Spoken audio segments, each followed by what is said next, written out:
Rossiyskiy Angus. Shu o'rinda bitta narsani aytib o'tib ketaylik.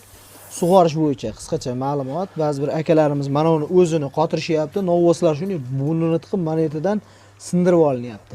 Yaxshilab e'tibor bering.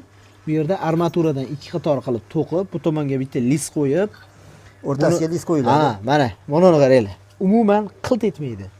Mana shunaqa qilib, misol uchun mol sug'organi qo'ysangiz, misol uchun ikkita boqasini, uchta boqasini hammamizni uyimizda baniyaga qo'yiladigan motor bor. Bitta 20 lik shlankada olib kelib turib, ikkitani ulab qo'ysangiz, bo'ldi.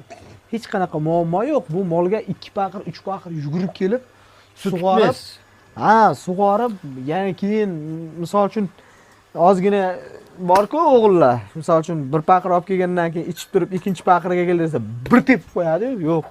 Unaqa narsa bo'lmaydi. To'yib suv ichadi.